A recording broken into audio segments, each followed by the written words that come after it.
Welcome to the Hmong Peeps Show, the one and only show that brings you ordinary people sharing extraordinary insights. Well, maybe. Here is your host, Chew Effin Lee. Hey, what's going on, everyone? This is Chew. Welcome to the Hmong Peeps Show. Nothing exciting happened this past week, but tomorrow is exciting for me because it's my youngest son's 7th birthday, so he'll be turning 7. We were planning to go to the Mall of America tonight for the Nickelodeon Universe rides, but I'm not feeling too well, so we had to change plans. And at first he was not open to the idea and very disappointed that we couldn't go today because I'm not feeling too well. But you know, my youngest son Adam, he has a very unique and kind heart for a child his age. He's very thoughtful of others, and he came to me after I explained to him. Well, if you guys are hearing these noises, it's because I have my nephews, or not my nephew, but my nieces over with my kids, so they're upstairs and they are playing with Nene. So we might be getting some noise pollution from their behaviors upstairs. But anyway, so I was telling my son Adam that I was not feeling well and we may have to reschedule the event for tonight. And he, like I said before, he wasn't too happy about it. But later on, he came to me and he said, you know, Dad, we don't have to go because, you know, if you're not feeling well, I don't want you to go because then, you know, you're not going to have fun with all of us. So we can go another time. So that's very cool of Adam to give me a pass this time, right? Yeah, so tomorrow's going to be a pretty good day to celebrate his birthday. He's been every day this year, not every day, but almost every other day, he would ask, how many more days until my birthday? How many more days to my birthday? And finally, today is his birthday, but we're going to celebrate it tomorrow with friends and close family. All right. Today I wanted to talk about 3 signs of a bad seeker. And some of you, when I say this, you might be thinking, you know, why are you judging people? You know, to be honest, as human beings, we all judge to some degree, right? So for anyone to come to me and say, I don't ever judge anyone, I think they're full of shit, to be honest with you.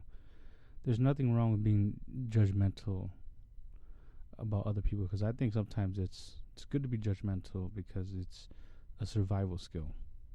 Okay, and some people are judgmental because of their experiences and maybe they've had trauma. So it's natural for them to judge, but you know, this type of judging is not in a bad way at all. Okay, so let's just get that out of the way. Anyway, 3 signs of a bad seeker. There's a lot of signs and, you know, I guess characteristics of seekers who want to get a spiritual reading, but these are my top 3. Okay, number 1, asking the same questions. You know, people who keep asking the same questions over and over and the answer never changes. Like, they keep asking until they get to hear what they want to hear.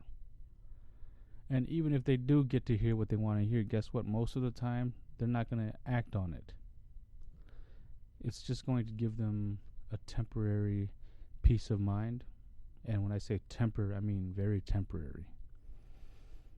And also, you know, a lot of spiritual people, they know each other, so they are connected to some degree. And you know, sometimes word gets around of a certain individual who keeps asking that same question. So if you're a reader and you hear about a person who likes to ask the same questions to other gifted people, then you know, I think it's your discretion, you know, whether or not you want to even have a reading with that person. Okay. The second one is people who don't respect readers' time and energy. I can't tell you guys how many encounters I've had with seekers who want to talk to me, and I usually give them kind of a disclaimer to say, oh, those are my kids in the background. Hey, Adam, can you close the door?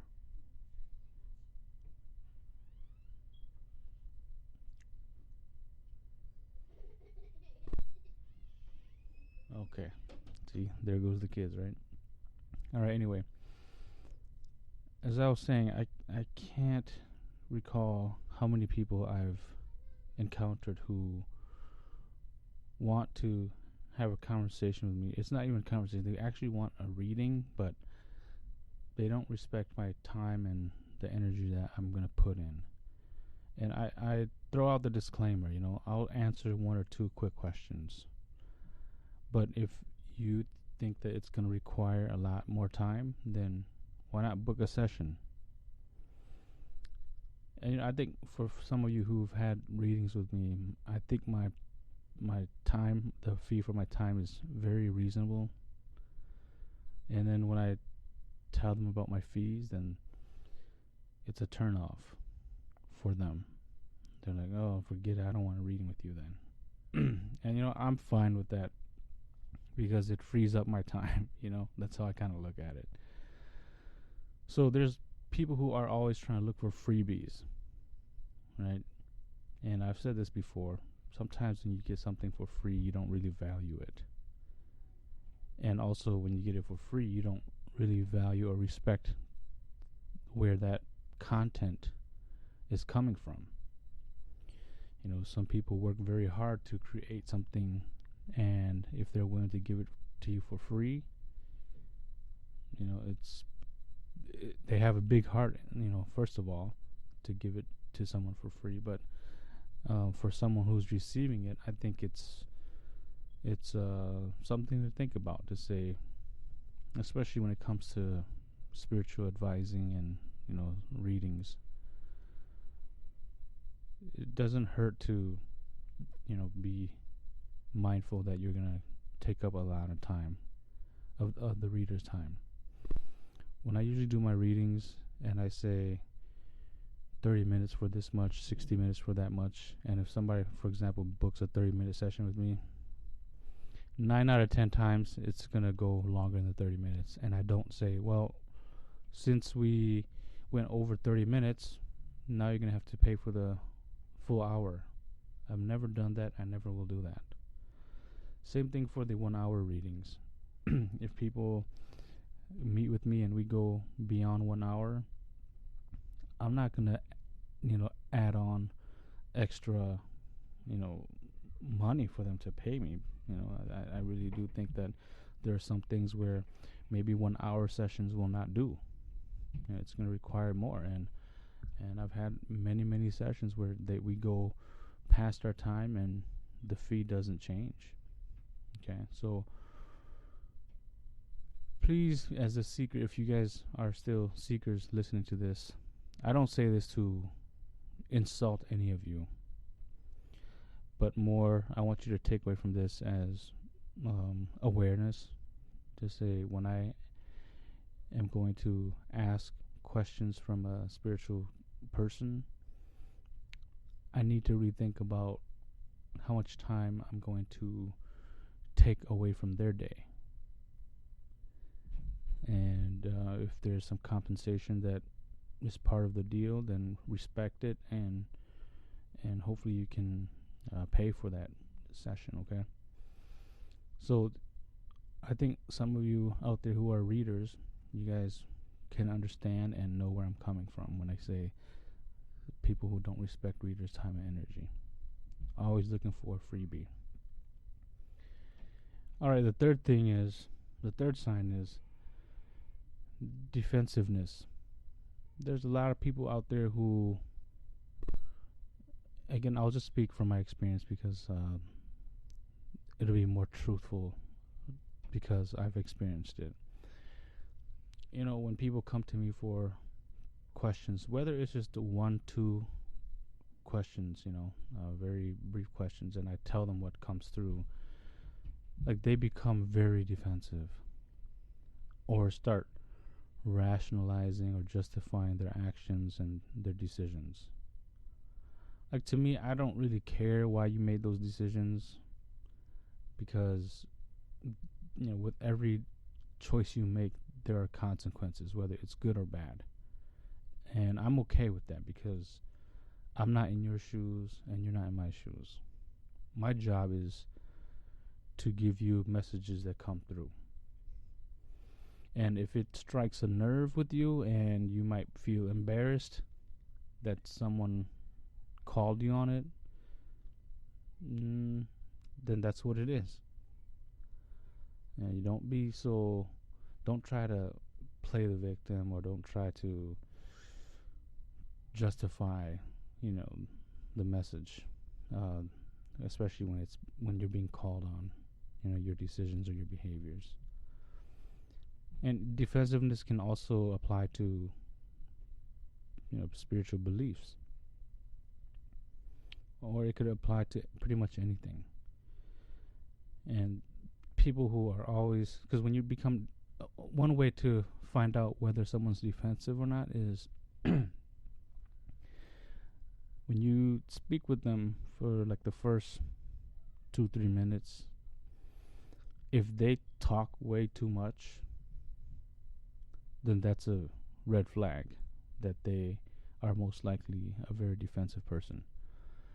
But if they ask a question and they just sit there and listen and don't interrupt, those are the folks who I believe are taking the information seriously and will make some time to reflect on the information.